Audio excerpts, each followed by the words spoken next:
Oke, balik lagi semuanya. Pokoknya sehat terus dan lancar juga kegiatannya. Now, asik bahasa Inggris.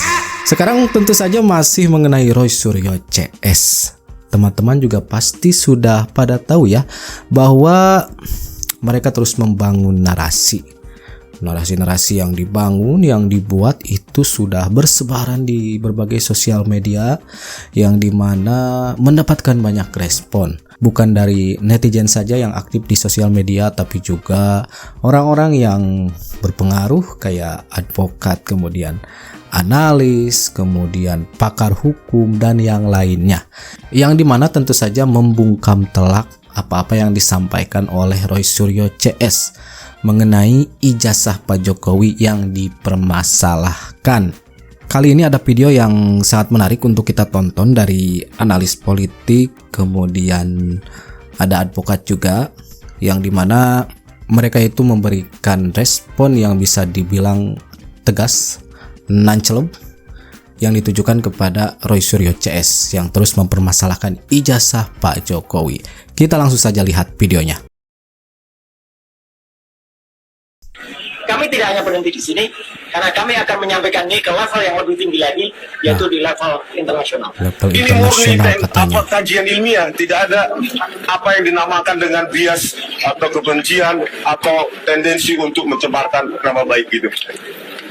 Yang kami diaku mengikuti sebuah peristiwa yang tidak kami ketahui, padahal saat ini sebenarnya kami sedang melakukan pekerjaan kami sebagai ilmuwan. Sikap yang negatif ya, karena pertama kami dilindungi oleh undang-undang advokat.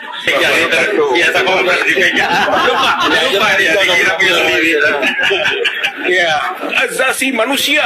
Oke, mau pakai ini? Kalau mengadukan wartawan yang sedang memberitakan itu kan hanya mencari sensasi menurut saya ya.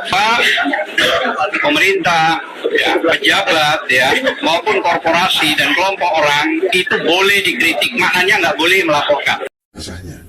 Jadi menurut saya sih saat ini atau dari awal ya Pak Jokowi tahu bahwa menurut saya sih saat ini atau rasanya.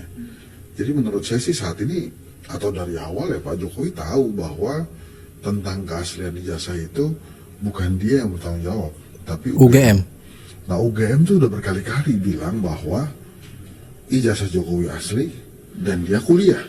Jadi sebetulnya itu sudah ultimate tuh. Misalnya kayak saya di Unpad, saya di UI, saya di BINUS. Itu kan begitu lulus, yang ngeluarin ijazahnya kan universitas-universitas itu. Pada saat dikeluarkan oleh universitas itu, kan kita percaya bahwa itu kan asli kan. Saya bukan ahli dokumen ya. Jadi yang sebetulnya harus mengklarifikasi emang UGM. Nah dalam hal ini UGM mau kepala jadi kaki, kaki jadi kepala, karena dia sudah pernah bilang asli, dia nggak bisa ganti itu. Jadi dia akan asli terus. Jadi sekarang tuh situasinya sebetulnya tinggal urusan hukumnya aja. Urusan tapi hukum. tentang ijazahnya, menurut saya sih ya udah di stated sama UGM kan kalau ini asli gitu. Terus yang mau kita cari apa lagi? Yang mau kita cari apa lagi? Udah dinyatakan sama UGM, kemudian diperkuat juga oleh lembaga yang berwenang menguji ya. Terbukti asli. Apakah kemudian kita mesti oprak-oprak terus kan nggak tahu juga nih.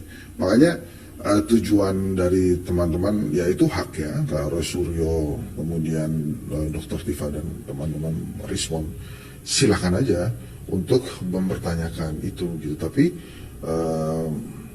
harus sekarang nih saat ini mesti kasih tahu tujuannya dia apa gitu ya. Dia mau lihat ijazah Pak Jokowi yang asli atau gimana. Lagi-lagi yang mesti dilihat adalah yang mengeluarkan. Nah UGM-nya udah bilang asli kok. Ya menurut saya sih cari siapa lagi yang lebih tahu dari UGM tentang keaslian ijazah itu? Tukang fotokopinya atau gimana kan? Enggak. Jadi ini adalah konsekuensinya justru sekarang ada di UGM. Jadi kalau kemudian sampai misalnya ternyata ijazahnya palsu, terus UGM-nya juga mesti gimana? UGM-nya membubarkan diri atau dibubarkan gitu karena mengeluarkan ijazah palsu misalnya kan enggak ya, dia sudah stated asli berkali-kali.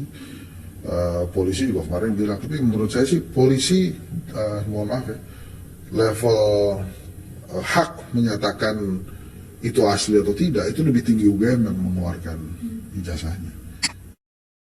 Ya, sebenarnya seperti itu. Cuman kan ngotot mereka ya, gak percaya dengan apa yang dikatakan oleh UGM. Roy ini alumni UGM loh. Kenapa ya bersikap seperti itu kepada alma maternya sendiri? Dan kenapa tidak menyadari ya bahwa UGM itu kan lembaga yang paling berwenang terhadap keaslian ijazah Pak Jokowi, dan sudah dikatakan asli, ada datanya. Saya meyakini bahwa UGM berkata benar, karena menurut saya memang yang harus bertanggung jawab itu yang ngeluarin ijazahnya. Nah kita kan misalnya pernah jadi mahasiswa kan, gitu kan, mahasiswa kan begitu di wisuda dikasih ijazah ya kita terima, kan nggak pas kita dapat ijazah pindahin gitu, asli nggak nih Pak? Oh, nggak gitu. Lalu dia mengaku sebagai ahli telematika. Ahli telematika. Pengakuan dia sendiri. Begitu juga Rismon yang katanya kuliah di Jepang. Universitas Jepang itu sendiri yang membantah. Kami tidak pernah mengeluarkan ijazah seperti yang ditunjukkan oleh saudara Rismon, katanya.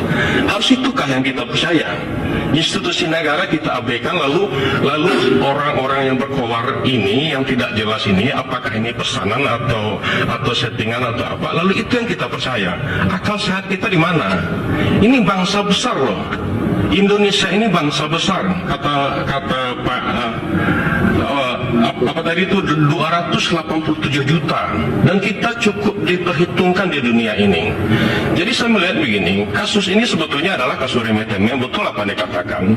Kalau saya melihat ini adalah kasus murahan dan kampungan menurut saya. Tapi di sini ada banyak permainan. Siapa yang bermain di sini? Ya inilah, ada ormas-ormas ilegal. Ini ada intervensi asing, permainan asing yang sengaja mengobok-obok bangsa ini. Diikuti oleh media-media lokal ya, dan orang-orang itu dimodali, dikasih tahu, dan kita mencurigai, kalau kami mencurigai ini memang Rosyuyo ini adalah orang yang tidak benar. Ketika dia jadi menteri aja menyagukan lagu Indonesia Raya saja tidak hafal. Pancasila yang hanya 5 sila aja tidak hafal. Lalu itu yang kita percaya. Aduh, saya sudah kehilangan akal sehat seperti itu. Rosyuyo, bawa aja kalau ini. Kemudian di dalam ceritanya itu katanya dari mesin cetak lekat, gitu ya, adres gitu. Terus kemudian dirasakan. Jadi ini hasil bukan hasil laboratorium, tapi hasil perasaan. Ngomong apa dia? Lihat, langsung lihat. Gimana malah perusahaan laboratorium forensik Polri ngecek ijazah Pak Jokowi, katanya bukan Pak hasil laboratorium tapi pakai perasaan. Aku ngomong dia nih. Emang penyidik puslapor itu bukan manusia gitu? Emang cicak gak punya perasaan? Padahal sudah dijelaskan ya oleh Bareskrim itu sendiri ketika melakukan konferensi pers. Ada penelitian, ada perbandingan, beberapa tempat dikunjungi, dan yang lainnya. Sehingga ketemu hasil akhirnya bahwa ijazah Pak Jokowi itu identik atau asli. Itu dia teman-teman, seperti itu jawabannya. Dan seperti inilah video yang kita tonton hari ini ya. Beberapa analis, pakar hukum, kemudian advokat dan yang lainnya merespon tentang apa-apa yang memang dinarasikan oleh Rosyuyo CS mengenai ijazah Pak Jokowi.